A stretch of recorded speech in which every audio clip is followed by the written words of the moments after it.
Welcome back to KOMU 8 News at 6 o'clock. It's week 7 of Friday Night Fever. We're here in Ashland for Soboco in California.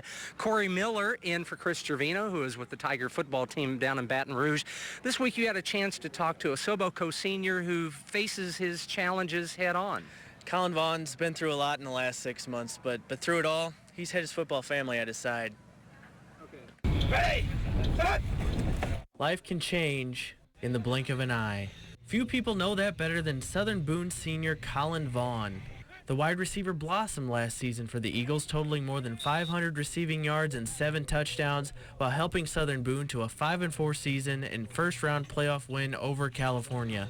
But over the last 6 months, the losses away from the field were far greater than those on it. At the end of March, my father passed away from a sudden accident, and it was really hard on me, my family, even these coaches and the players, that we were all so close. They were close to my dad. In the wake of the tragedy, Vaughn's teammates and coaches began to fill a new role in his life.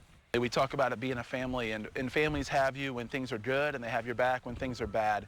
And from the time that these bad things started happening to him, he's had a great support staff. Those bad things did follow Colin onto the football field during Southern Boone's preseason scrimmage this year. Already recovering from a torn patellar tendon in his left knee, Colin tore his ACL and patellar tendon in his right knee as well, ending his senior season before it had begun. You see people tear stuff all the time, and you never think it's going to happen to you. I just thought about my senior season, and I was looking so much forward to it. I just felt it slip through my fingers. However, the loss of Colin on the field led to his emergence on the sideline as a coach and mentor. I feel like I've gotten closer to everyone, like having to go out there and really watch them play, and it's really helped me kind of look at everything from a different standpoint. We were definitely a close-knit unit before all the stuff with Colin, but he brought us even closer, which I think is good for the team, and I think it helps him out a little bit too.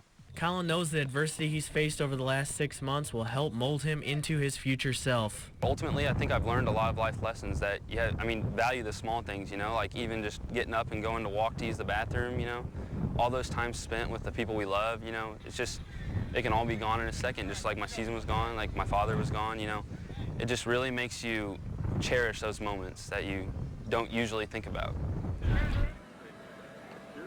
Jim, Colin says some of his ideas have even resulted in Soboco touchdowns this year. He's working his way back. He wants to be able to play at least part of his senior basketball season in the winter. Good for him. Corey, thank you very much. Now let's send it back to the studio.